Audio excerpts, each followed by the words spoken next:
everyone, in every choice or decision you make in life, there are positive and negative drivers of those decisions. There's kind of like the love-based, positive, I'm doing this for positive reasons, and then there's like the negative side of it where you're doing it out of fear. All those things are going to be simultaneously competing for your attention. The more emotionally stable and happy you are in your life, the more honest you are, the more respectful you are to other people, the more you're kind of true to yourself, like we talked about earlier, the more likely you are to be doing things for positive reasons and not be doing them out of fear and frustration and anger. You go through business and you go through training and you go through life, and you could just talk about the medals and the things you've conquered. Yeah. But there's no good story to it until you start at the beginning, and it's like, we were here.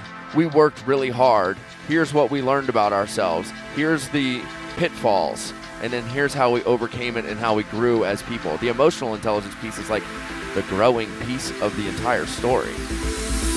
That is Doug Larson and Anders Varner from the Shrugged Collective, and this is a special release episode on Wellness Force Radio, where we discover the physical and emotional intelligence to live life well. In this special release podcast, we bring you Doug Larson and Anders Varner live from the Spartan World Championships in Lake Tahoe, California. Now, Anders and Doug are friends of mine. I've got to know them over the past 3 years, actually more than 3 years. They are both hosts of the Barbell Shrugged podcast, which is part of the Shrugged Collective. If you haven't heard of the Shrugged Collective, this is a network of fitness, health, and performance shows that really helps people achieve their physical and mental health goals. Now, I love this because the physical and the emotional is where we play at Wellness Force. And so I really love these guys. They went many different places in this conversation. We got to record this at the finish line where there was like music in the background and there was people finishing the Spartan race. And it was just this hotbed and kind of this swirling energy of creativity and conversation and connection, which is where Doug and Anders and myself really went. This was one of those triangulated conversations where we all talked with and through each other, because their lessons over 40 plus years combined in S&C and strength and fitness, I had been looking forward to actually interviewing with both of them for a long time. So this was a cool moment that it got to happen live for your listening pleasure, so we can explore this intersection of the physical and the emotional. We talked about what it's like to actually be instead of doing in the fitness world, how mindfulness and meditation and also just conscientiousness play into the ever-unfolding world of wellness. I share a little bit about my story and my vantage point on the wellness industry, as well as how we can actually navigate this tricky world of health and fitness in the modern world. Because let's face it, we're not getting any less busy. Our lives are consistently more full. So it's up to us to take this responsibility to really know our tendency type, to understand who we are at a fundamental and basic level so that we can celebrate that. This episode was great for me because I got the excitement of co-creating this wonderful conversation with two guys that have been in the health and fitness industry for so long. And I'm really stoked to hear your feedback on this podcast. We're talking about it in the Wellness Force group at wellnessforce.com/group. And if you have not signed up for our VIP club, the Wellness Warrior VIP Club, this is your opportunity. Go to wellnessforce.com/VIP. We're going to be releasing some special content there in the next few months, as well as early access to events and first in line for podcasts. So go to wellnessforce.com/VIP, and I will welcome you at the door. I think you're going to love Doug and Anders' personality. They are kind of like movie characters, and you'll see in this conversation where we go to some interesting places, as Doug is the analytical side, while Anders brings the smile and the energy. They both have this synergy between them that I believe is why Barbell Shrugged and the Shrugged Collective is so special. Make sure you head over to shruggedcollective.com, check out the Barbell Shrugged podcast, and then take a deep breath, because here comes Doug Larson and Anders Varner live from the Spartan race in Lake Tahoe, California on this special edition of Wellness Force. Are we recording? You want to grab Have you hit the button? We sure are. No, we're rolling. Let's do it. Welcome to Barbell Shrugged. I'm Anders Varner, hanging out with Doug Larson. And we can also say, how do you intro your show? Welcome to Wellness Force Radio. This is Josh Trent. Like that. We're doing the co-show today. We are here in Lake Tahoe. Doug and I recovering. Everyone's in recovery mode right now, right? Josh is also For more than one reason. I am recovering. My feet are a little beat up. We ran 13 miles. Doug Larson recovering 13 and a half miles. Mm-hmm. Josh Trent, 13,500 beers last night. The handful of times I drink a year, this was one of them. So I'm like, first time ever doing a podcast, a little bit feeling When you not myself. when you take the cage away from your own life, things get carried away. Your first hungover podcast. Yeah, Congratulations, dude. Thank you. That's a big milestone. Thank you. I appreciate You're a it. real podcaster now. Yes. Yeah, we had a big night last night, hanging out with the Mind Pump guys, Fit Ed guys. Fit 8 guys. We are at the Fit 8 booth. All the people are hanging out. It's super awesome here. What have you been learning in? Is this your first Spartan? This is my second year experience? to Spartan. Oh, you did it last year? Last year was really cool. This year was a lot more organized. I feel like they have all their T's and I's dotted and crossed. No. What I've really been learning, though, is like these people that suffer, man, they love to suffer together. And that's a continuing thread. Isn't that you know? everybody? Like, that's the CrossFit world. That's the I think so. marathon world. But I think we all share that. It's like I enjoy taking my body to places where I kind of feel like I want to cry, and then I feel the gratitude afterwards.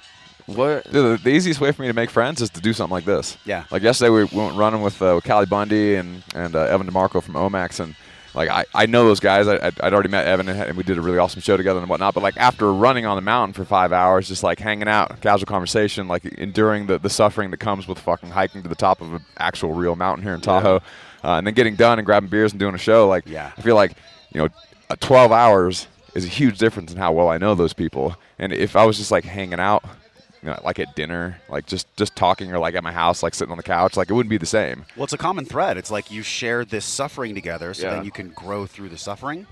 I mean, how many things in life are like that? Like you guys have Mark Devine on the show. I actually have never talked to Mark Devine. Oh, you haven't had Mark Devine on the show No. yet. Well, we have. Yeah, he's he been has, on the show 2 or 3 times. Just not Okay. since Anderson's Mark, been come and hang hosting. out with us. This We is talked to him this weekend, but Yeah, This we were is a big supposed to thread of actually. his personality, man. I think he's gone already, though. yeah, he had to leave already. Yeah.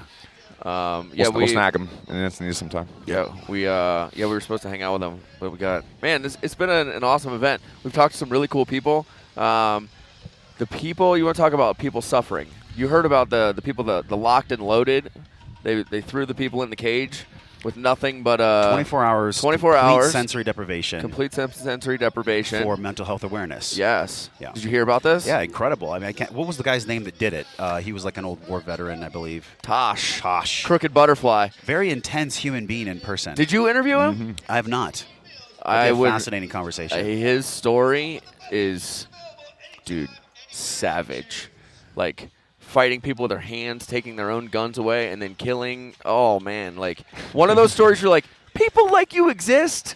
Like if we put everyone in the room and like all the things started going really poorly.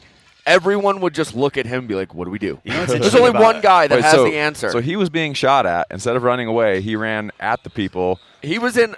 took their guns, Look, and killed them all. I read this story, I want to say, call it 5 years ago, 6 years ago. The way I remember the story is that he was in Afghanistan, and they were his group of people, the SEALs, were in a very bad place, and taking fire from, like, it just wasn't good.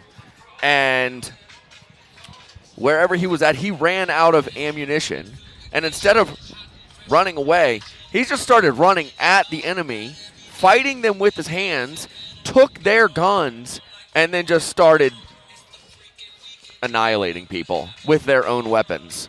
That's the original definition of beast mode. I Yeah, think. like you're just a savage. Yeah, I feel like there's a lot of movie characters and cartoon characters here, which, by the way, both of you guys are as well. Beautiful. Unique, We made dynamic, it. powerful Ooh. personalities that you just, once you experience them, you're like, wow, that's kind of a character in a movie.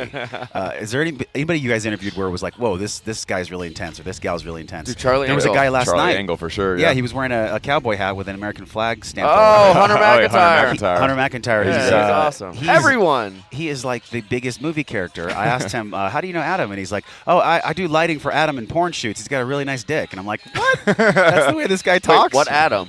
From Mind Pump. Oh, nice. Yeah. But yeah, unique personalities here, man. Like Yeah. unforgettable people. He's the guy we got drunk with and did 2.5 hours. We literally, Dude, that the whole entire, thing rolled so easy too. Like there was no dead space. It just flowed for 2.5 hours. The He's fast. entire village here at Squaw was empty. We had that blue strobe light pointing down at the table, and we were just out here drinking. These things you don't think about, and then you're like, a bear could have showed up so easily. Yes. And we saw bears yesterday. I think it's fascinating. I don't know how you guys feel about this. Like health events. This is a health event. Yet Yeah. there's Yeah, more or drinking less. and and craziness health practices. And the same thing I at am- Paleo FX. Yeah. It's like these events, they bring out kind of the best and the worst in health. Well, the fitness industry has a lot of healthy things associated with it. And the fitness industry also has some very unhealthy practices associated with it. Yeah, it does. But everyone likes to just like hang out and have a beer. Like, I don't consider that to be like radically unhealthy to go to a fun event and like have a beer with a friend. It's because it's not like an everyday occurrence. Like, how often do I drink beer? Like, not very often. But when I come to something like this and I see people that I don't see very often, I want to go grab a beer, do a show with Hunter McIntyre and drink an IPA. It's a good time. Yeah, I'm more unhealthy at these things than I am in my real life by like 100-fold. I think so. I usually go home from them and I'm like, I can't wait to get back to living a healthier life. Like, I feel terrible right now. There's canola oil in everything I eat. Everything. You're just, yeah. When I'm at home, I eat zero unhealthy food. Yeah. It just doesn't happen. So when I'm on the road, like, I'm a little more flexible. You're one of these guys too. I was telling you last night. It was always hard to get a pulse on you when I first met you. Yeah. I've known of you and had conversations with you a little bit here and there for like 2 years, and you seem like this pillar of American flag, apple pie Chevrolet, like There's a lot of discipline going very on very here. solid, like both feet on the ground. But yet, I was telling you last night, I thought you were a business major, but you're a kinesiology major. That's right. But yet you're so talented in business, man. I want to know, and I know people listening want to know too, like how the hell did you actually go and formulate this success path for Barbell Shrug, for Barbell Business? Like, this is big, man. This guy's taking over the show. I know. He just took over. It's all right. It's a wellness sports radio show. It is. We're loud. Man, I didn't have a degree, or I don't have a degree in business at all, but I've been running my own company, various companies for 10 years now, so I certainly have some level of experience, and there's certainly many things that I don't know, but I wish I would have taken more classes in business in undergrad and graduate school. I actually remember playing football and being an exercise science major, and the business majors were, because I was also pre-med back then, and so all the people that were taking like biochemistry and OChem and like the hard kind of classes that weed people out for medical school, they made fun of the business majors because like, oh, they're taking the easy classes, and so it was this weird dynamic where it wasn't like, are they taking things that are useful? It's like, how hard is the class? If you didn't take the hardest class, then you were just being a bitch. Wow. That was like the mentality, and so like a lot of the chemistry majors would make fun of the business majors because like their classes are quote unquote so easy. Yeah. I don't think business has ever been easy for me. Yeah. That's why I'm like genuinely stoked to learn how you did this. It's really funny that it was yeah. it was the easy. You guys viewed it as the easy way, because I was in there, and I thought it was really easy.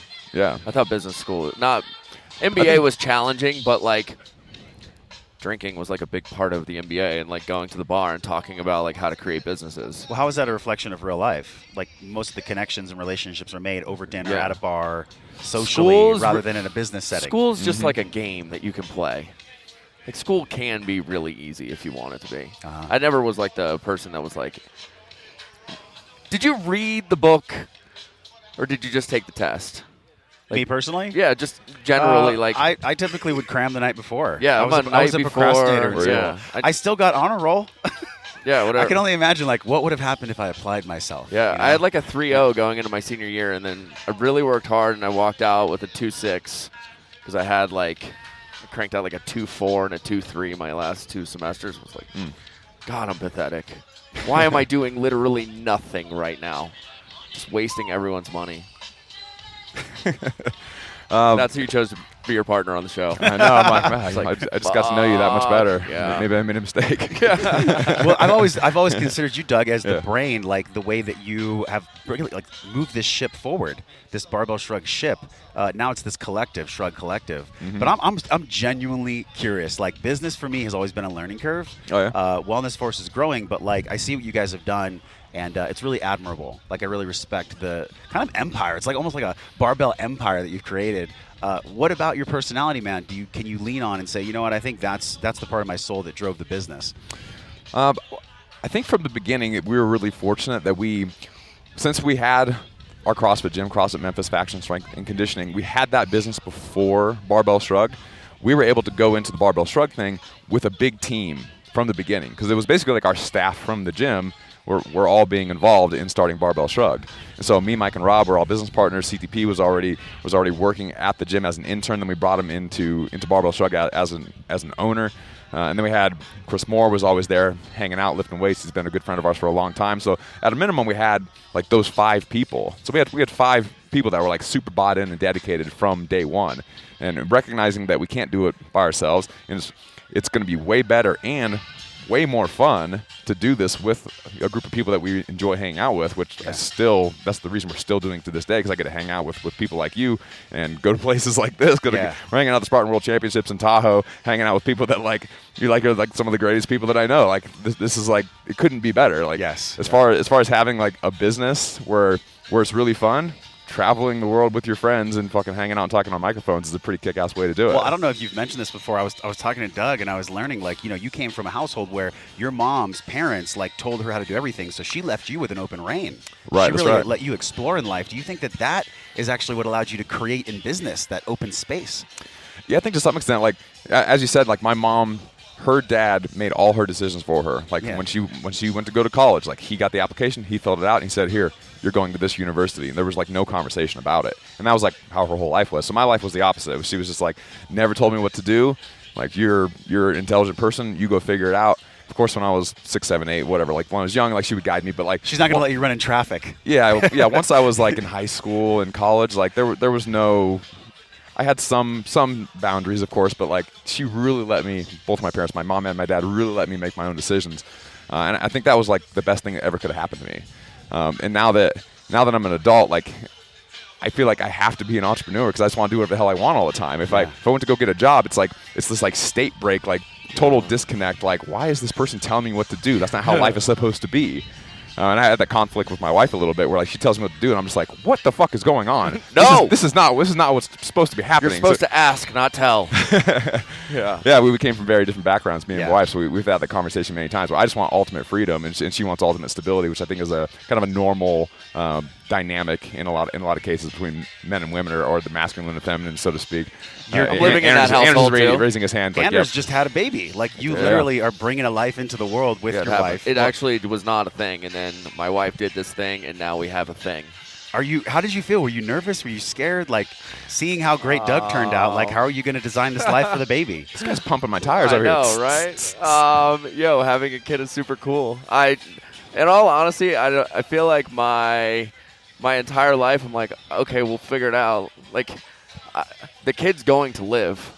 They're very resilient little humans, and I think I'm going to be a good dad because I live my life with a pretty good sense of like purpose and understanding, and I feel like I'm a good human being. I love my life.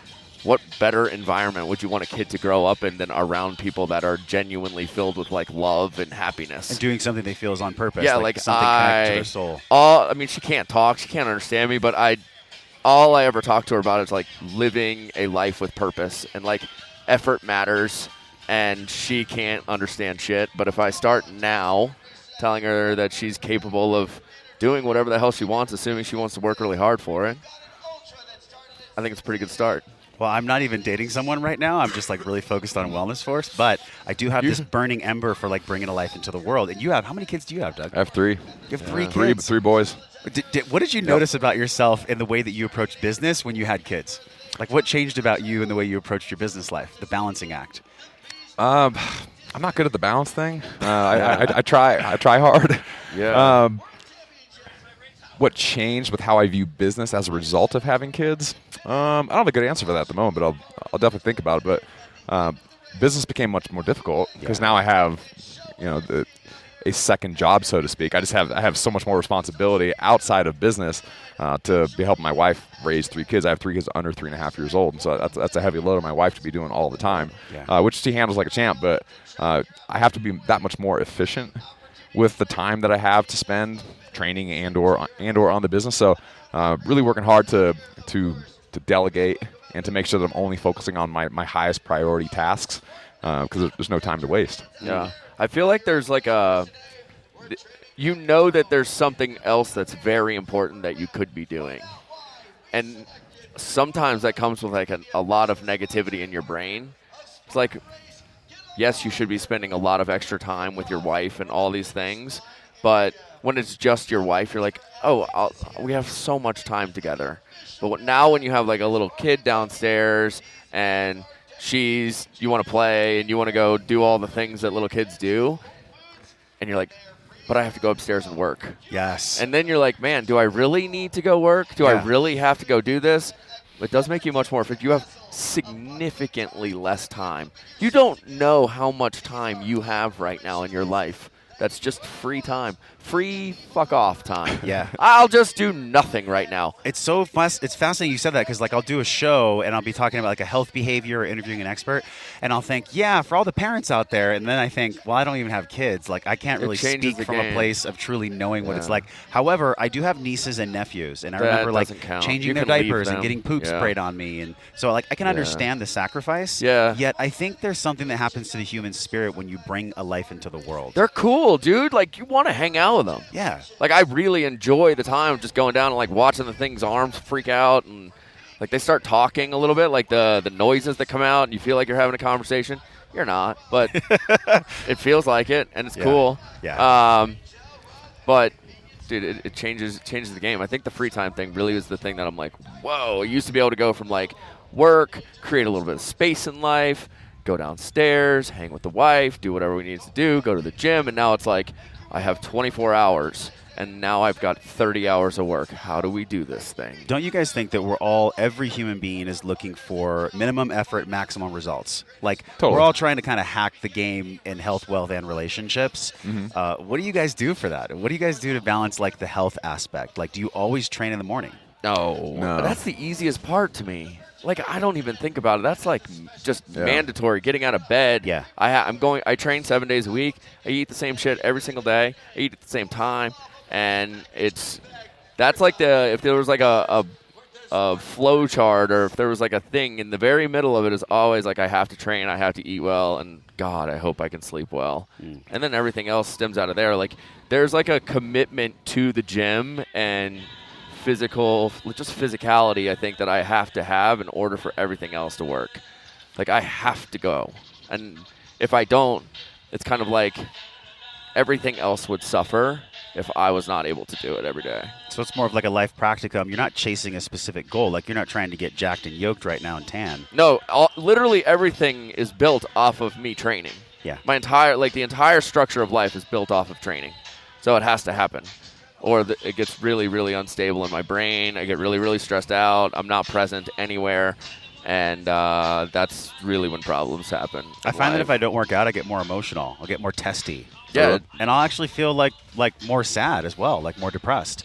For a long time in my life, I fought depression and anxiety, like pretty severe bouts of it. Yeah. My mom was manic bipolar, so I kind of grew up in an environment where it wasn't really safe. And when I found football in high school, I was like, oh, a team that needs me, people that want to be around me, something that makes me feel alive, going back to the shared suffering thing.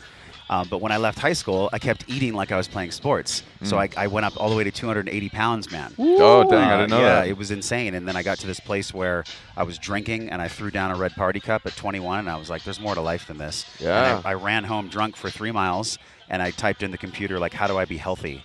And then it was like 18 more months of me experimenting how to actually be in a healthy body. Don't we do that? We get to like this weird point. Like I feel like you started wanting to have a business. Yeah. I did not. Like I didn't know that like that was a possibility almost. Like, it was more like I started not wanting to have to get a job. Yeah, we could call it that. That's fine. Those are kind of the same thing. But yeah, like I was fantastic at partying. But I realized one day that it was like, this shit's got to stop. Yeah. I can direct all of this energy towards a thing that's going to actually create value.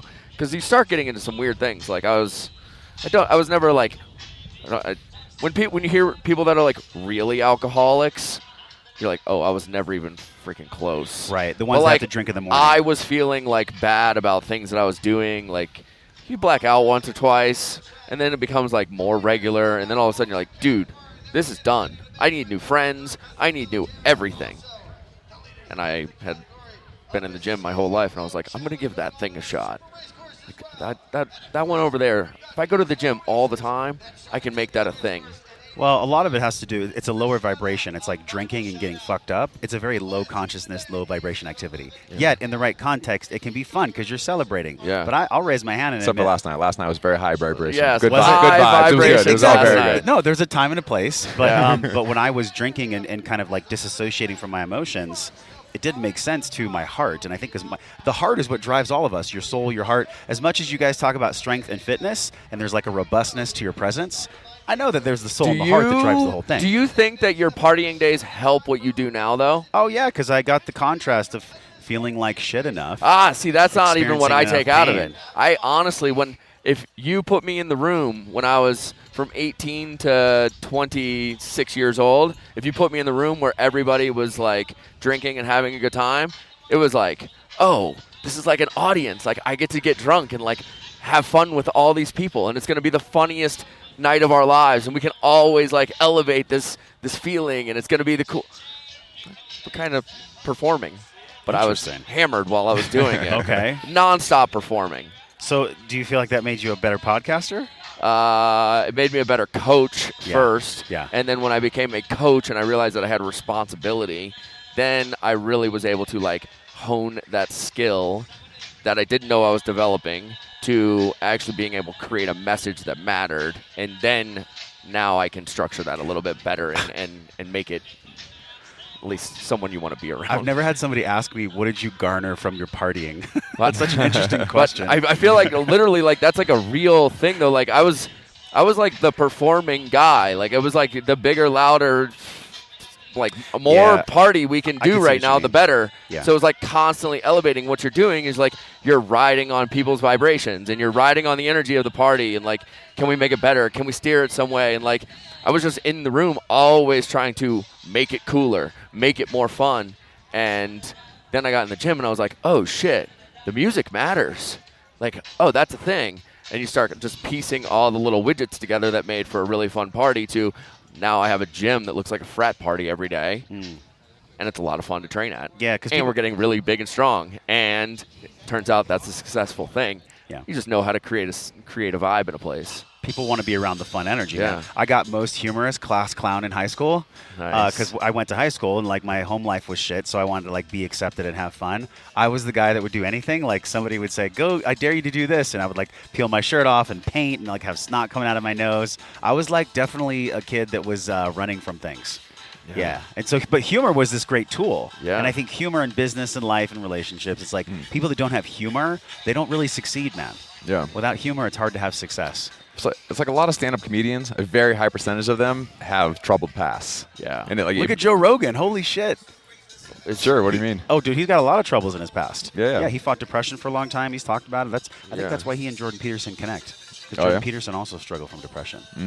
Yeah. Jim Carrey, they like slept in a car, their whole family. Yeah, there's tons of people. I mean, that's one thing, if you want to go bring it full circle and bring it back to talking about kids, I'm actually terrified that my kid's life is going to be way too easy because there's way different resources in her life than the resources that I had. And it would be like talking about hard work when you see people that don't struggle when they're young and like know how hard it is. Like for me to get through high school, I've never had a summer break. From the time I was 14 to now, I've worked 70 hours a week, every week of my life. Like, if I wasn't in school, I was mowing lawns, I was throwing mulch, I was working 60 hours a week on a Navy boat. Like, I don't know anything except I have to just show up and do this thing because it's just what I do. And sometimes I think about that. I'm like, you little 13-week-old, you have a cookie-cutter life right now. Yeah. This shit is hard. And you're going to get kicked in the teeth one day. You better be prepared for it. Well, speaking of Rogan, you just mentioned, like, I heard him saying, like a week ago that he, with the majority of his friends that he thinks are super interesting, that are doing cool things in life, almost all of them had rough childhoods. Yeah. But he has a daughter, or maybe more than one daughter, and he is conflicted because he wants his children to have a comfortable, stable, safe, fun upbringing, but at the same time, like if that's the case, like will they turn into the people when they go onto life on their own? Will they be the people that he hopes they will be if they're too comfortable growing up? That's a really good point. I think man. do you struggle with that with your kids? Sure. I do it all the time. I just look at her, I'm like, she's been alive 13 weeks. She's been on 2 cross-country flights. She's seen like 6 states already. She vacationed in Tahoe. She'll remember none of this. But it's like half of your life has been fucking incredible. Yeah. Like you're just, like planes, they're just normal. No, that stuff's expensive. They're very special. Someone has to pay for that. Like not your ticket, but that's like a real thing. Like how do you create struggle and adversity when you are hoping to nurture a little monkey that's in your life? I mean, we're all athletes, so I think sports is a great avenue to do that. Of course, like if your kid's a state champion wrestler, like he's going to be going through some shit to get to that level. Even if he has a comfortable, safe, stable life at home where you have money and he has everything that he needs as far as food, water, shelter, and all that, like. When you get on the wrestling mat, there's still that struggle and adversity. Yeah. We're at the Spartan World Championships right now. Like I've been out to Joe DeSenna's house a couple of times, and waking up at 5 in the morning, and his kids are awake. His kids have wrestling practice at 5 in the morning. They have kung fu at 5 in the morning. It's still dark out, and they're going to run to the top of the big fucking hill behind Joe's house and in condition at 5 in the morning. And as far as I can tell, they just think that's what life is supposed to be normal. like. How awesome. They're 8 years old and they're up training at 5 a.m. every day, and Joe's up with them. Well, there's so much emotional resilience that's garnered in training. That's why all the great masters start with the physical body. Everything, like look at Czech's work, like Paul Czech, everything starts with the body, with the breath, and then everything is learned from there. These kids, by the way, Joe's kids, they're going to be so set up for life. I don't think there's any fear in Joe's mind around them having like somewhat of a cookie cutter, spoon in their mouth existence. Yeah, he created something, so it's not possible. He created something, yeah. There's a structure, there's a framework there. And I think, like, as parents, man, we can learn so much. I'm not a parent, but I watch my brother. My brother has become such a resilient motherfucker as having 3 kids now. And, like, man, there is so many things to be learned there. I'm just, I'm waiting for that opportunity myself. Well, yeah, and your opportunity you were talking about, you're on this new little kick in your life of exploring what it looks like to have long-term relationships. Well, I've definitely explored. I wouldn't say that it's the first time I've explored long-term you're in the middle of an exploration. Yeah, I think what I've learned is that the more that I can just be myself, be authentic, that's when the right woman comes along. I think in the past I was just chasing the physical, especially in my 20s. Like it was definitely chasing the physical. One. Yeah. It's like, I'm going to hook up with people that are around me in my environment. Yet something recently shifted for me actually where I was going up for my 3rd ascent to Mount Whitney, and I got altitude sickness. Oh, yeah, dude, I want to hear about this. I got a really bad altitude sickness. Yeah. And, have you guys ever had altitude sickness before? No. All right, so I was actually wondering if I was going to get it yesterday when we were running. Because I've never had it. But I'll connect the dots to your relationship question through this Whitney story. I love this. So I'm going up, and we're sleeping. We did 2 nights, and I'm sleeping at the outpost camp, and it's all of a sudden my heart's just pounding out of control. And I'd never felt this before. And then I start to get like kind of sick, like I'm going to throw up. So I get out of the tent. It's like 30 degrees. I'm walking around, and out of nowhere I just start bawling, like tears streaming down my face. Yeah. Later on, I learned that one of the ways you have altitude sickness is if you have uncontrollable emotions. Oh, wow. So I'm just freaking out. My buddy had an oxygen canister. I breathed in the canister. Didn't help at all. Got to this point where I had to make a decision, like, should I go down the mountain or not? I laid on my back in the tent, and I saw like this jellyfish illusion, like a hallucination. And that's when I knew. I told my buddy Brent, like, we're going down. And as I was going down, like what was coming through me was, I'm not going to die right now because I haven't met my woman yet. I haven't like created my life. And it was like this insane gratitude for literally almost dying. And I don't know if you guys have had near-death experiences before, but it took me there, and it like really brought out the gratitude. Did you leave your body? In a way, yeah. Yeah. I mean, look, picture this. The moonlight, 12,000 feet, coming down the mountain in the middle of the night, barely able to step. My buddy's coaxing me down the mountain, and all I could think about was, like, I haven't met my woman yet. I haven't actually created my life yet. Yeah. So that was like bringing it full circle to the relationship, man. So what are you working on to get to that point? Like right now? With the relationship. Yeah. Yeah, I think it's just claiming my space. It's being a master of my domain. It's not being afraid to express exactly how I feel at all times. Yeah. I think it's really easy to kind of hide emotions or hide what we really think. But that's my deepest edge in emotional intelligence, is like saying exactly what I believe to be true, even if I'm scared to say it. I think that's what's attractive to most women, is men that speak their mind. Not because they're like chauvinistic, domineering, trying to control, but like actually being authentically connected to what they believe, even if it means it's against the status quo. Yeah. And like that's where I'm at. And I think that's what will attract a woman who I like outspoken women. I like strong women, and I think I'll find one like that. I think operating under the model of 100% honesty combined with 100% respect works incredibly well. Because a lot of people, like, shitty people will take the 100% honesty piece and use it to be a dick. Yeah. You don't want to be that person. But you do need to be true to yourself and say what you really think and what is kind of like the deepest truths of your heart, so to speak. Yep. But at the same time, you need to respect the person you're talking to, understand that they're a real person, they have real feelings, and like knocking them down isn't actually going to make you feel better in the long run. So, like I forget what book that came from, that model came from, but after having that realization, I feel like if I can follow that, then the rest of my life will be that much better. Even if in the short term I have harder conversations, in the long run, I'll feel better about basically every aspect of my life, both personally and business. Yeah, and I think right now we're in a weird time with like Me Too and the shifting pendulum. Women and men are kind of like, there's a lot of sparks flying. You take some right aggressive now. approaches on the internet with that stuff. I do. You know why? Fires it up. Well, Fires because up the I conversation. think that there's certain things that need to be discussed more often. Well, and a lot of people are afraid to even talk about like masculine, feminine, or like Me Too stuff Yeah. right now because it's so hot. It's like most guys are like, I don't even want to go there. I feel like that also is a weird one because there's certain people that are looking for certain things and reactions, and man, I hang out with a lot of women, and not many of them are like, I feel like I'm about to get raped all the time. Yeah. Like, it just doesn't happen. And then you turn on the news or you turn online, and like the same 7 people are arguing about like it's dangerous, and I'm like, where? I'm looking around. It looks very safe. Yeah, but we operate and kind of live in a conscious space. Like in certain parts of the Middle America, it's not this conversation at all. No, for sure. So there is that contrast. Yeah, find a new bubble. My bubble is so safe. I like my bubble. My bubble is so that Encinitas bubble's really tough. Mike Bledsoe won't leave there. So safe. Yeah, I don't know. So I actually don't know much about Wellness Force Radio. What's kind of the underlying premise behind the whole concept? Yeah, man. Wellness Force, my discovery, as I told you guys, like I've been learning about me. So I'm discovering physical and emotional intelligence. And I've always believed like intelligence is the ability to gather and to apply. And so I really spend my time in the middle. Like I'm not about just gathering info. I want to know like how you connect the dots of knowing and doing. And so that's what the show is all about.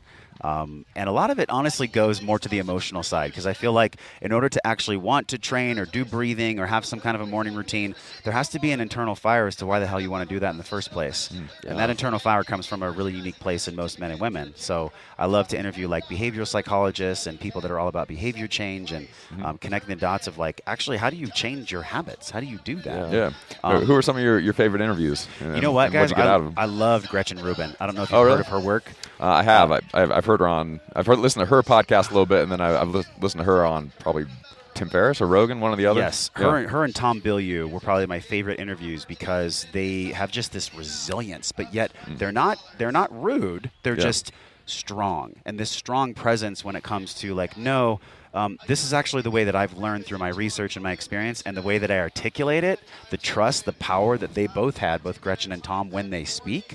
There's a bit of trusting, especially Tom. If you listen to Tom speak, he almost has a little bit of anger in his voice. You see him online. I think some of that is because he's trying to motivate people, but he's like that off the camera and off the mic as well. He's just a driven dude.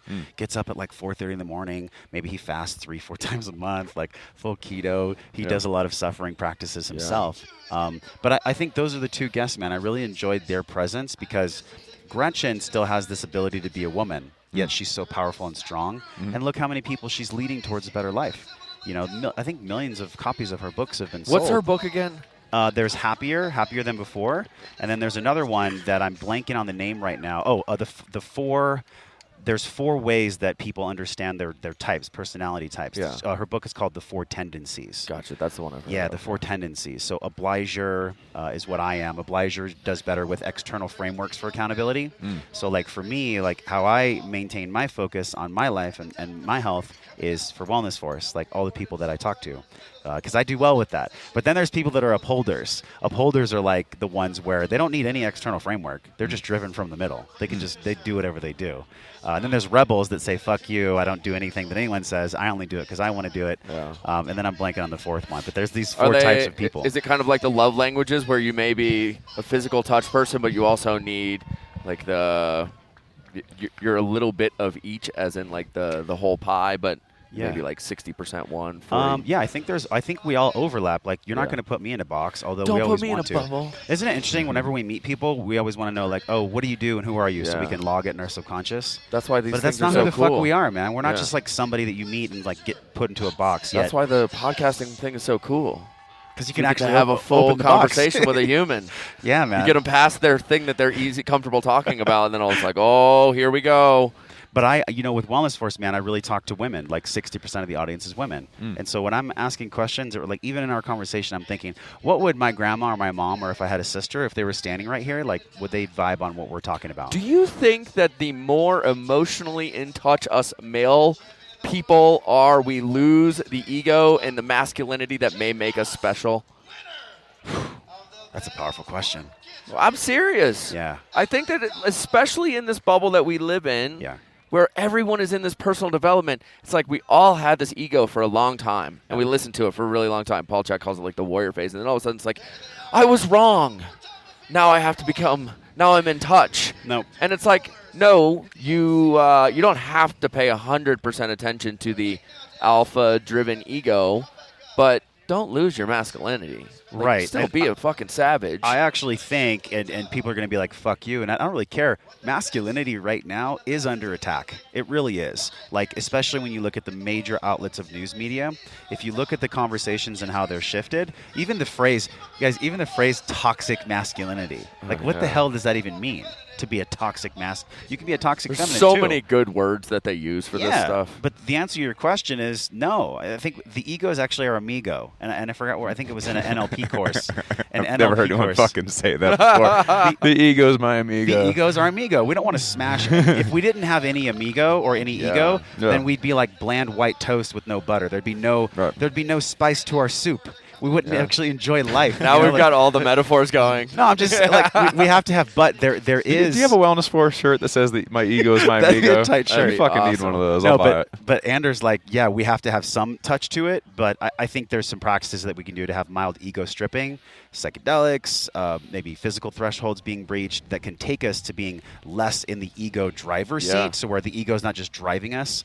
I mean, look, sometimes the ego can make people really successful, but like, you can be kind of an asshole, and so what if you're successful? Yeah. Then what does that mean? There's better ways to do it than just steamrolling people with like the over masculine ego side of it. But man, that is the driver. Testosterone is super important to driving success. Yeah. Like, you're not going to Rogan had somebody on or talked about somebody that did not have testosterone. What do you mean? He was like very either lacking in it, or his body wasn't producing it, or something. And he said he would just wake up and there was no feelings. He had no drive to do anything. There was just whatever, just as bland of a life as you could possibly have. It's like, that's an important hormone to getting you up out of bed in the morning and trying to go kick some ass. You got to go hunt. Why did he have no testosterone? I wish I knew the whole story. Okay, by the way, if you have no testosterone, it's like an you die. anecdotal thing where I know like 20% of the story. I just remember hearing it and being like, oh, that's weird. Well, I'm curious, man. Like, what do you think about your question? Like, how do you view the ego? So I feel like I've gone through a bit of a wave, and it's about also the people that I'm around all the time, right? Like, I do really well with strong female personalities. And being in business with Teresa, she's a very strong female personality, and I have no problem kind of playing like a second fiddle to that. And I think that strong, badass women are a force. Yeah. And you learn a whole lot about kind of like that feminine badassery that they carry with them. Like, they're like these like creatures that hold way more power than they know about. And if you can tap into that, it's really cool and like be around it. And it really reshapes the way you think and feel, and it's super cool. But I also found that I'm really into talking about behavioral health, but I also think that people need to wake up and fucking get after their life. Yeah. And have an ego. It's okay to like walk out and be like, I'm trying really hard to be good at this. And that's an egotistical statement. Like, I'm telling you I want to be very good at something. It matters to me that I'm winning. Like, that's not like a passive like, oh, we should all just get along, and man, I'm really in touch with my my emotional, my chakras are really firing today. And Yes. Like I've spent the last 12 years in yoga, and man, we can all just, and it's like, no, I want to be good, and I want to, and in order to do that, like, that's a very masculine thing to me. Like it's driven out of a competitiveness that I have to want to be better. I remember talking to you about getting your name on, I think it was like John Cena's gym, like the door for like a certain weight, and that your ego, by the way, is what drove you to succeed in athletics. Yeah. So in a way, like, it's a beautiful thing, but yet it's also what drove you towards injury. Yeah. And then when you have that, I think we all go through like an injury, a death in the family, like some kind of event that jolts the shit out of us. And then it's like, okay, let me actually put my ego in check. So the question, this is the deeper question, was the ego the actual thing that made you successful, or was it a combination of your ego and your soul? Yeah. Yeah, I don't know. Things I can't grab. I don't know. We both were like, I don't know. The whatever. soul. You guys should have seen Doug. He just I was like, back. Anders, you answer that one. Yeah. I think that the reason something happens where we get injured or there's a death or something like that, all of a sudden you're instantly hit with a whole bunch of emotions and feelings all at once. And you have no idea what's happening with you, so you have to check in. You got to figure out what the hell's going on. Yeah. And that's part of the wave that I've probably been through in the last like 3, 4, 5 years, whatever it is, where it's like a whole bunch of injuries. I'm leaving this CrossFit world. I'm leaving my gym. I'm leaving best friends. Like the number of breakups that are like very large happening in my life all at one time, and you're filled with anger and resentment and just all of like the things that go into that loss, and you're not going to be able to steamroll those emotions. You have to go deal with them, and that is, I think, where a lot of the meditation comes in with a lot of people. And if you can find them in a place where they're like dealing with it. You actually asked me a question the other day on Instagram of how do you get people to meditate or something like that and work on breath work without them like wanting to do it, and you have to catch them in the right space. It's like everything. I can't shove strength and conditioning down someone's throat that doesn't want to get stronger. So it's all of it is just about timing. Like they have to want to be a student, and you have to want to, you hopefully find them as their teacher. And then you can get a hold of their brain space and teach them how to slow down and like learn about vulnerability and learn about emotions. But you're not going to be able to shove. There's nothing worse than walking up to something like I would not have been able to have a business that was based around like mindfulness and movement in the rehab space if people weren't somewhat interested in realizing that banging weights all day long isn't the answer and there's another way to do it. And then they're like, I wonder what it is. Oh, Anders talks about that all the time. And now we can talk about breath work. Now we can talk about slowing down. You can talk about emotions. And we can also lift weights and combine it all together. I think that's why people love your show, because you talk about strength, manly things, athletic performance, and emotional intelligence. Like this is all the drivers of what makes kind of, I guess, the masculine really a powerful force is like being in touch with all those things. And the women listening as well. How much do you guys focus on the emotional part on Barbell Shrugged? And actually in this whole collective that you have, the Shrugged Collective, like is there a genuine focus for specific shows or even on Barbell about emotional intelligence? Certainly more than there used to be, but we haven't, to the best of my knowledge, done any show specifically on that. We did a little more with Barbell Business, actually, on that topic when we were talking about sales and marketing and understanding the perspective of another person and being empathic to their perspective. That way you can connect, where they're at in their life to the things that you offer and make sure that it's actually a good fit for both parties. But not quite as much on Barbell Shrugged.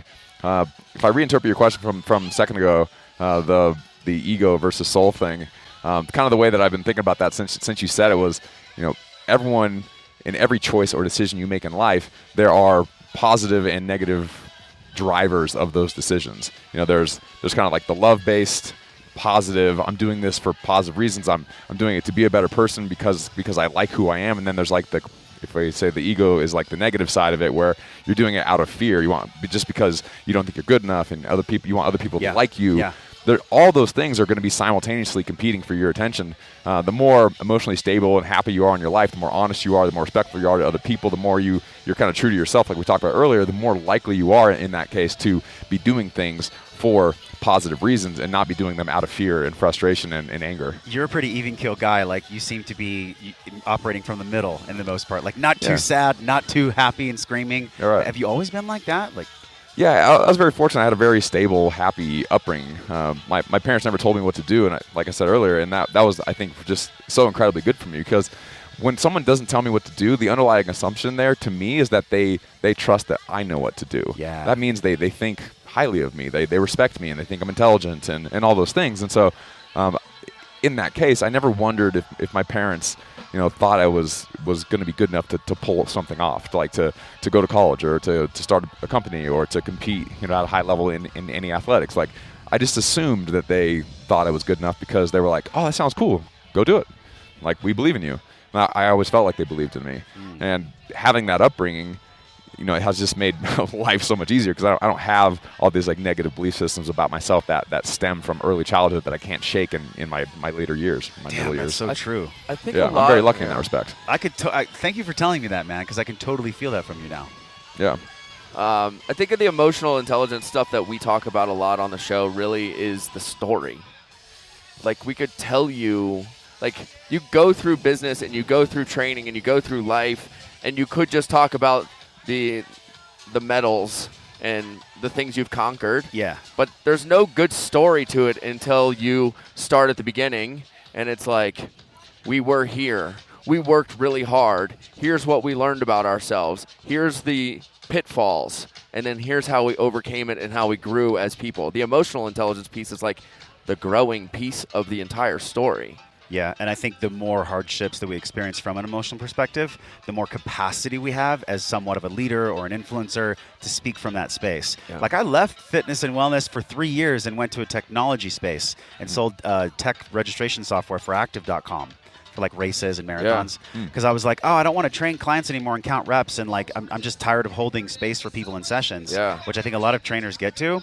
But I got to this place where I was like, shit, man, I don't exactly know what I want to do next, but I know it's not this. Yeah. And I think a lot of people can relate to that. Like David Dita calls it like the space between purposes. Sometimes your purpose is to be still and figure out your fucking purpose, and that's your purpose right now. And then I took a break, and I actually got fired from active.com, which was a beautiful gift. It was actually events. It was events.com. And then I started Wellness Force, dude. That was being fired was the greatest gift of my life. Always. Because it actually brought me back to an industry that I've always loved, that I've always felt at home in. But I was scared of my actual power, and I didn't have that emotional intelligence yet. Dude. I wasn't willing to stand in my truth, dude. That's really what it was. I try to tell people that when I fire them, this is the greatest gift that anyone's ever going to give you, but they never believe me. That is because they're not in the right space. It's a fucking joke. That is like, you want to talk about the emotional intelligence piece, that is one of the things that I'm like super geeked out on, because in the last 2 years I've sold one business, got bought out of another, and now I'm in this one. And as you like leave and say goodbye to all these things, it's so easy. Like, I just think about like the number of things and people I've had to break up with in the last 2.5 years of my life is more than I've ever had to encounter, like, ever in my life. But every time it happens, I fill that space with something that is like wildly more positive and is like sets the trajectory so much higher in my career, in my life, in my friendships. Like, everything is better. But getting fired hurts. It hurts. And you're pissed off. Oh. And you got to move past it and fill that space with something that actually creates a ton of value in your life. You know what, though? There was a small part of me that felt so relieved, because I think on a deeper level there was like an awareness that shit, I wasn't enjoying this anyways. This isn't who I am. Mm-hmm. So it was like getting fired was a gift. Totally. Although it's like, as Spartan talks about, like, how am I changing my frame of reference? My frame of reference, I didn't even know what that was back then. But for you guys, like, have you ever jumped off a cliff or been pushed off a cliff and you're like falling and you think, I don't exactly know if this parachute's going to open or what, like, either in business or in life. Like, I don't know, Doug, you seem like you've always had your shit together, but has that ever happened to you, man? Well, I kind of have always had my shit together, but that's not actually always a good thing, I don't think. Because if you're used to always having it all together, then you don't jump into spaces where you don't have it all together, like you're saying. Yeah. So that's actually one of the reasons that I tend to partner with people who are very entrepreneurial, who are very proactive, who like to jump into the void, because I won't do it myself. And so I need those other people around me. I choose to have those other people around me because, like, to start a new business or a new product line or whatever, like, depending on what it is, like, there's a certain amount of uncertainty there, and I don't deal as well at that as some other people do, like Bledsoe or even Anders here. And so I partner with those people because I know they're better at that particular thing than I am.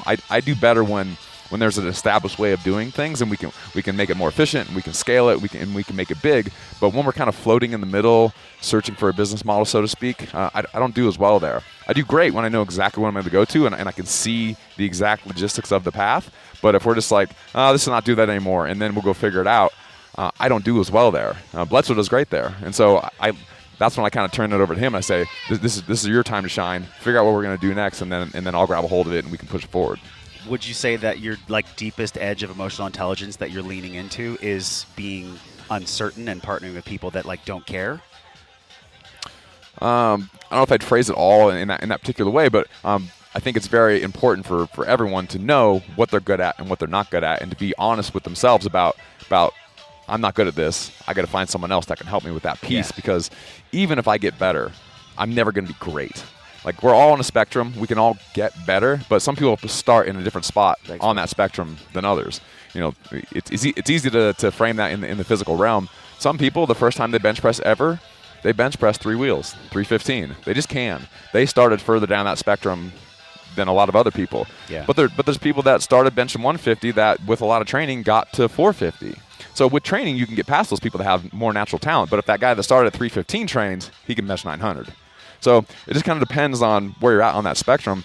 In the world of business, with these things that are more intangible, like how well do you deal with uncertainty, that's not as quantifiable as bench press. Yeah. Right? And so, it's hard to quantify any emotional practice, really. Right. And so with all these things that need to be going right all at the same time within the realm of business or any other category, it's hard to know exactly where you fall. And for me, being around someone like Bledsoe for 10 years as business partners, I understand him very, very well, and he understands me very, very well. We know what we're good at. We know what the other person's good at. And if it's in my realm, I take it and run with it. And if it's in his realm, he takes it and runs with it. And then we don't have to worry about it. What do you think about these Myers-Briggs, these personality tests? Do you believe in those when you hire people? Have you done those for yourself?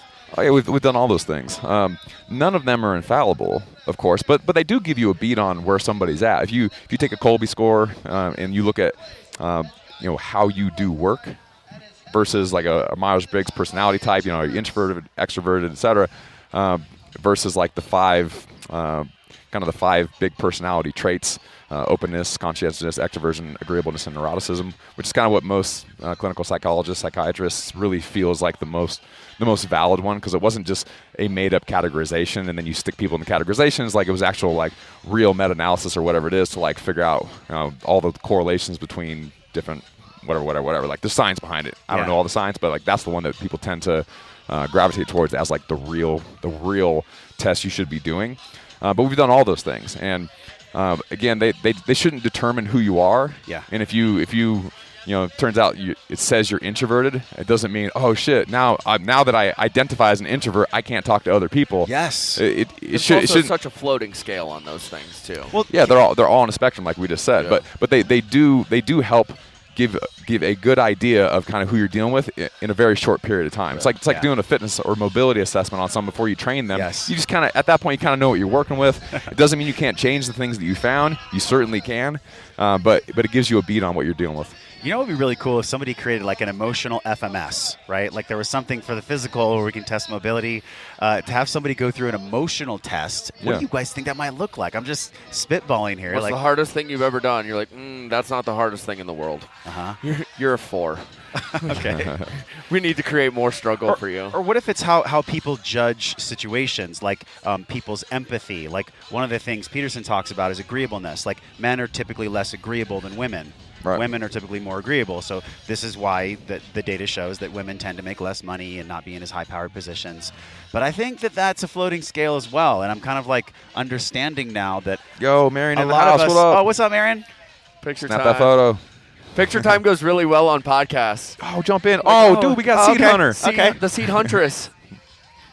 Sephra the Seed Huntress has shown up. Marion, the most artistic, blessings, all loving, people. amazing Glorious, producer. Beautiful sunny day here. Blessings, all Blessings, people. everybody.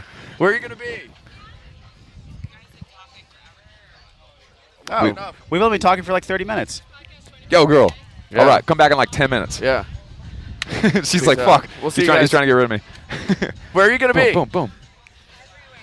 You're the sun, Cool. of course, everywhere. She's pure energy. She's I love everywhere. it. That's Sephra the Seed Huntress. You can find her at Sephra the Seed Huntress. Seedhuntress.com. Seedhuntress.com. Also the co-host of the Spartan Up podcast. Yes. Hello. I That's a have big and one, yeah. Marion. She's super awesome too. She's like, Hooking what about all this me? up. Come on Dude, now. you want to talk about freaking characters that You guys we've all just been. do you leave all that in the shows? Yeah. Just leave Yeah, it in? just leave it Why in. not? Nice. Good, it's This good. is real life. This All is right. why we come to these events. Okay. So when people walk by, it's like, oh, cool people. Yeah. Yeah. Go watch Spartan Up. Have you been on Spartan Up? Yeah. Okay, She you've been interviewed on it. me. You've been on it. I was on I it on actually have Thursday. not been on it, but Joe's been on our show. Yeah. Yes. Let's go back to that agreeable thing. Yeah. Because I feel like that is a floating scale. Totally. Yeah. I've been with women that are like not as agreeable, and I actually like that. I actually like it when a woman's a little bit less agreeable. Yeah. Not to the point where she's trying to domineer or anything, but Right. how do you guys view this agreeable and not agreeable thing? I think there's a lot to that, actually. We're 'cause good at this. We talk about this one all the time together. We do. I'm actually high agreeable myself.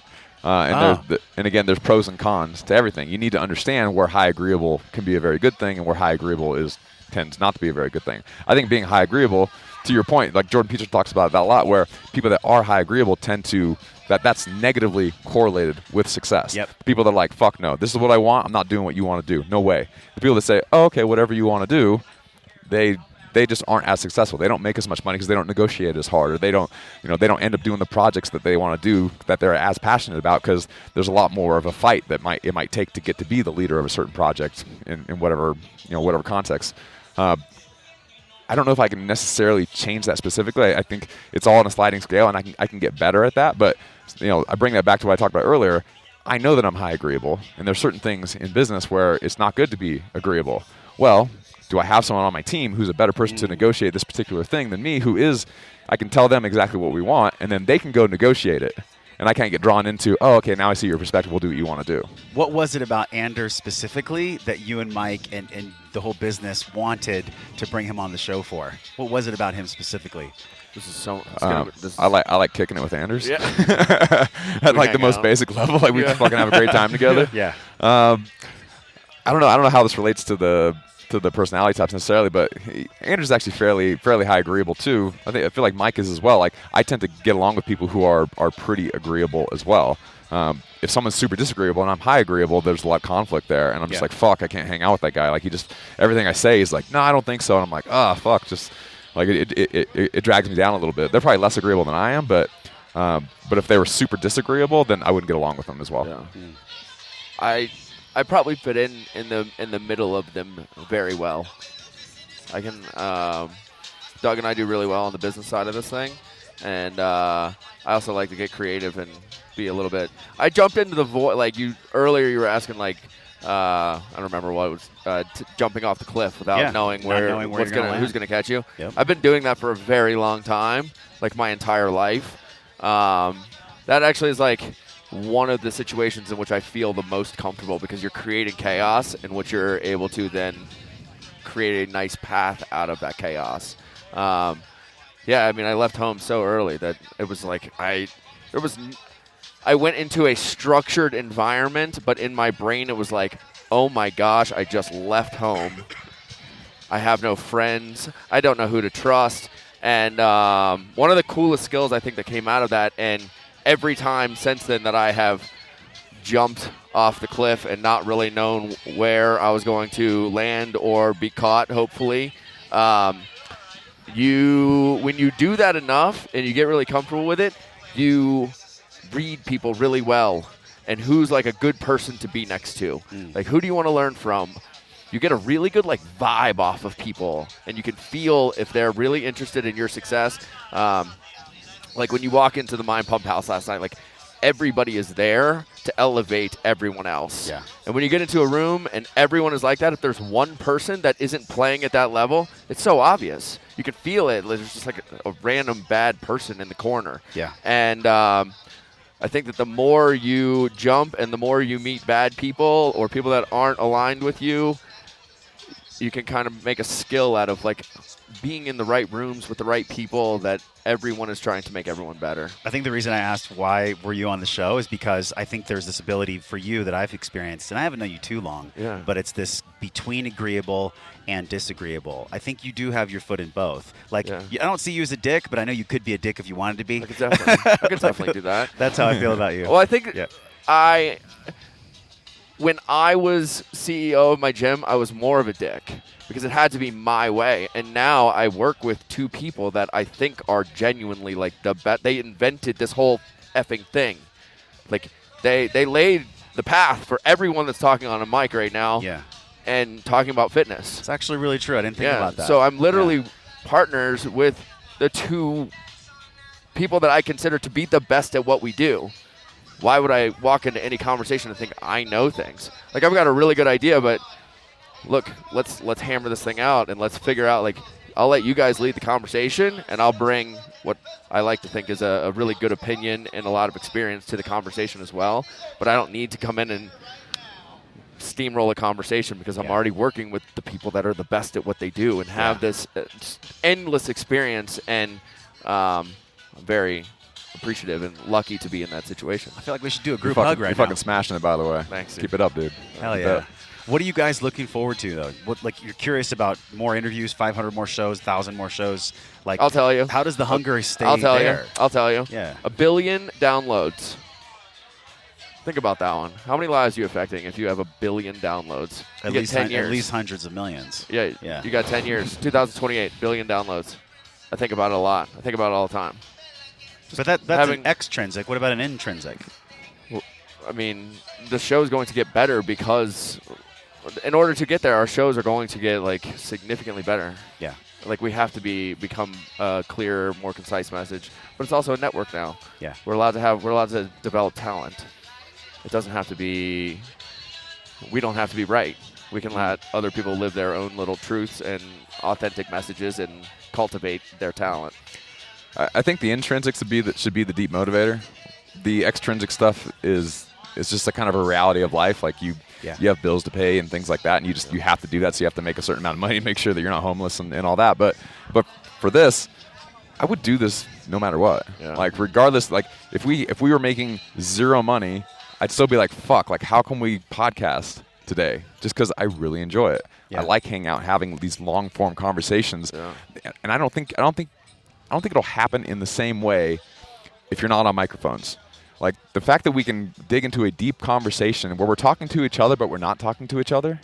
We're talking to an audience while talking to each other. We'll explain things in a slightly different way. We'll dig in deeper on topics and start from the ground up in a different way that this doesn't seem to happen in most regular conversations. Yeah. And like, what are the chances that I've known you for 2 years? When was the last time we sat and just talked straight for an hour? I've got to know you more now than any other time.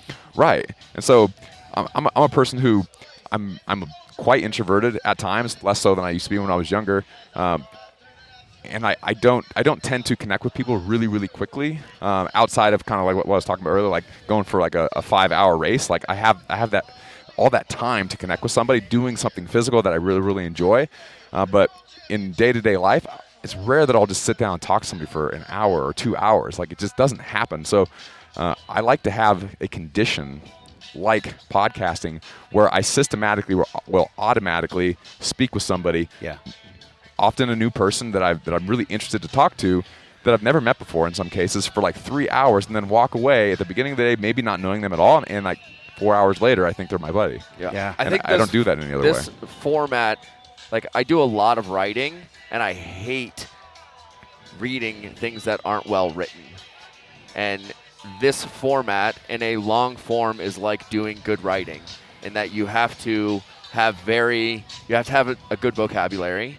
You have to have good sentence structures. There has to be like a clear message. And if it doesn't, it rambles. There's no actual cohesion meat to what's happening. The whole thing doesn't flow because you've got somebody that doesn't really have their thoughts dialed in and who they are, and then you've got 2 other people that are really dialed in. Well, that third person sounds like an idiot. So when everyone's on here together and you get really good at communicating and you're doing the self-work to get better at expressing yourself, now all of a sudden we've got good vocab, we've got good sentence structure, we've got a really intelligent conversation, where if we were like at the house last night, it's like kind of bro-y and like everybody's hanging out and it's super fun, but it's not this like, hey, I'm trying to find the truth of what's going on in this circle right now. I've always felt that podcasting is a giving offering, and I loved how you said, we're having this deep deep, intimate conversation, but we're also having it with everyone listening. Right. And that in itself is an act of service. It's an act of giving. And I think that's the part that when I'm feeling like shit, or when earlier I used to do all my own edits my first year of podcasting, it was hard, man. Do you think about people that are listening while you're doing it?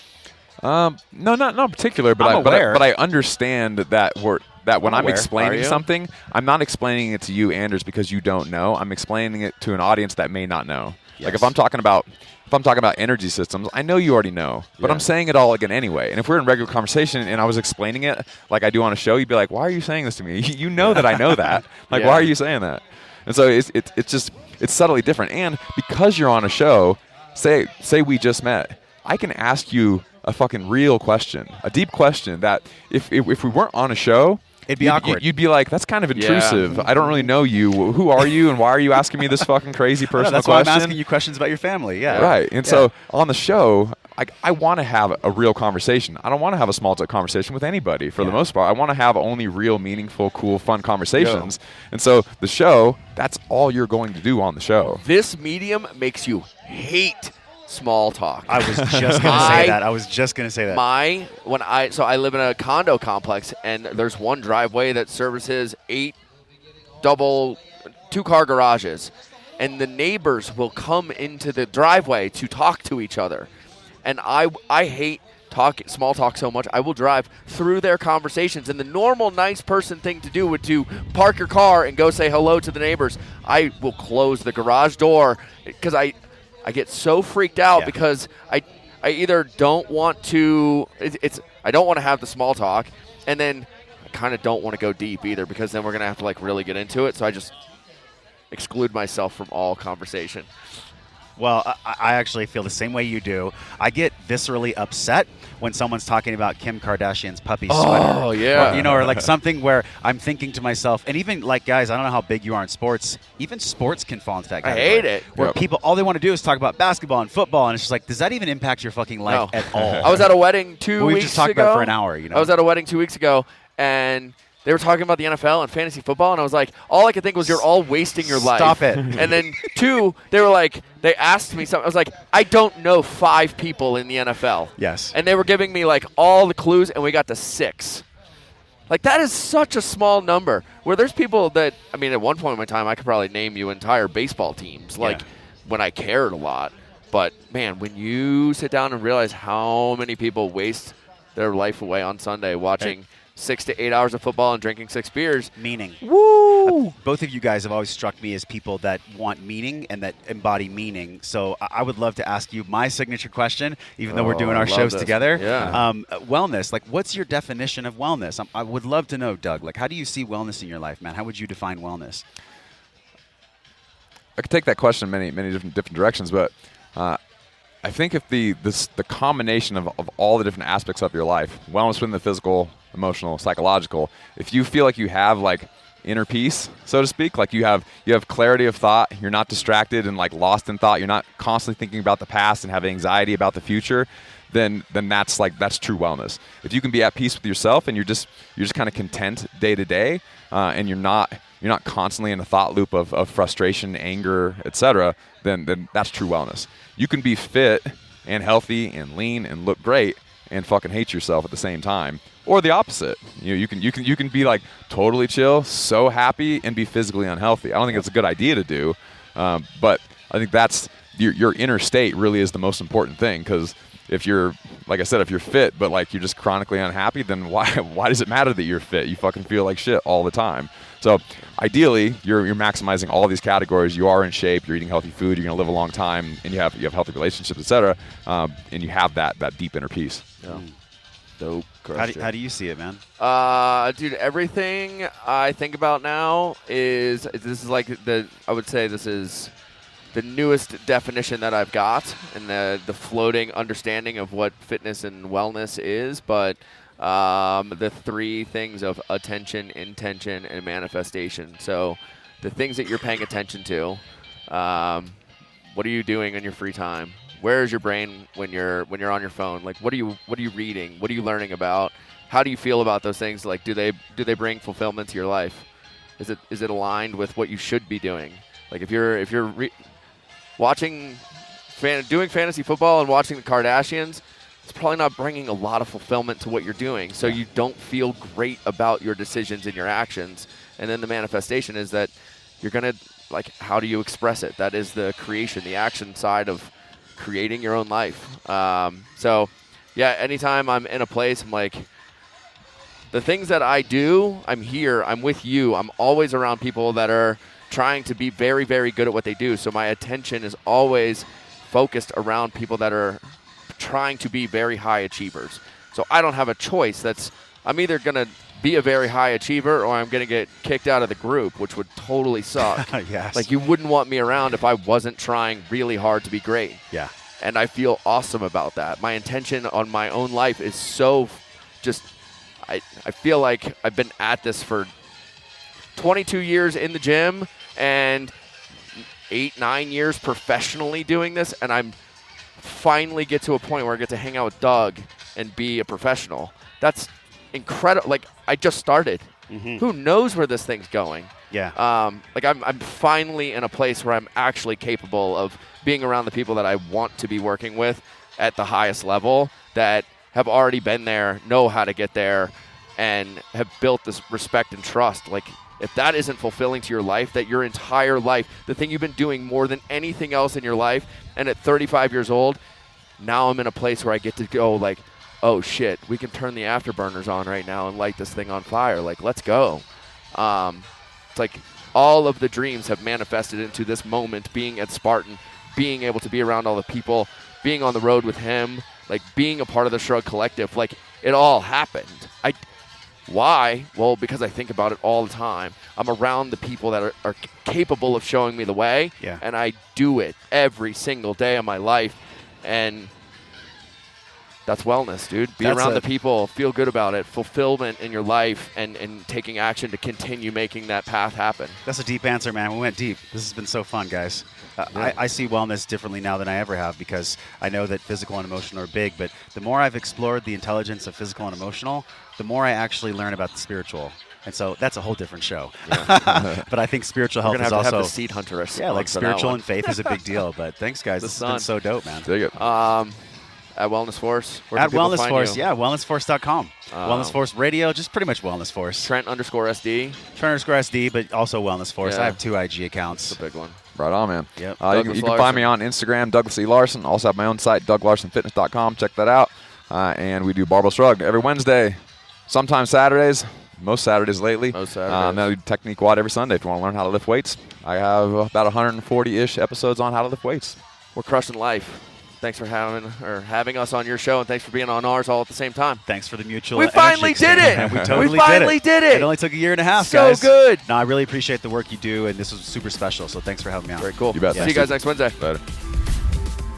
Hey, my friend, thank you for hanging out and growing with me today. Everything you learned on this podcast starts with your morning practices. So from over 200 world-class guests and counting, we've distilled the gems, the best of the best science-backed practices down into a 21-minute morning system guaranteed to increase the positive flow in your day. Get this free and powerful 21-minute life-changing system over at wellnessforce.com/M21. If you enjoyed this episode, tap your phone, share it with someone you care about, because that is how we all get better together. Supporting the show is easy. Leave us a 5-star review right now from your phone. It helps us reach other smart and conscious people like you. Either tap your phone and hit the link in purple that says review this podcast, or go to wellnessforce.com/review. And this show doesn't stop here. We're continuing the discovering process in our private Facebook group. You can be a part of it. All you have to do is go to wellnessforce.com/group, and I'll welcome you at the door. Okay, now you get to go out into your world and live your life well. So until I see you again real soon, I'm wishing you love and wellness.